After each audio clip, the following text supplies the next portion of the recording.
पाकिस्तान का current account surplus होकर 1 अरब 20 crore dollar पर पहुंच गया है। मार्च 2025 में मुल्की करंट अकाउंट तारीख का सबसे बड़ा बहाना सरप्लस है।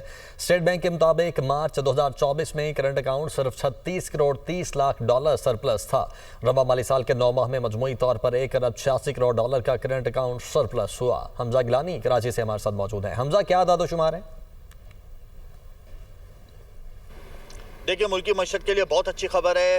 रेमिटेंसेज ने रिकॉर्ड ब्रेक किया था और आज करंट अकाउंट बैलेंस से रिकॉर्ड ब्रेक कर दिया है। पाकिस्तान का करंट अकाउंट तारीखी सरप्लस हो गया है, 1 अरब 20 करोड़ डॉलर पे पहुंच गया है।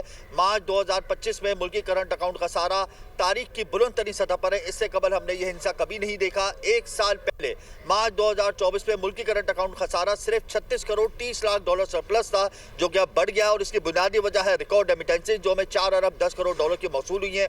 उसकी वजह से हमारा मुल्की करंट अकाउंट खसारा रिकॉर्ड सरप्लस पर है। रवा माली साल के 9 माह में मजमूई तौर पर जो हमारा करंट अकाउंट सरप्लस है वो 1 अरब 86 करोड़ डॉलर पे पहुंच गया है। स्टेट बैंक ऑफ पाकिस्तान ने ताज़ा तरीन आदाद-ओ-शुमार जारी कर दी हैं। गुज़िश्ता माली साल के 9 माह में हमारा मुल्की करंट अकाउंट खसारा 1 अरब 70 करोड़ डॉलर खसारे की जद में था, जो कि अब सरप्लस हो गया और ये बड़ी खुशाइन बात है। तकरीबन 229% का इजाफा हुआ है हमारे करंट अकाउंट सरप्लस होने में और इस वक्त तारीख की बुलंद तरीन सतह पर करंट अकाउंट बैलेंस जो है वो सरप्लस होकर ट्रेड हो रहा है। ठीक है, बहुत शुक्रिया आपका हमजा गिलानी।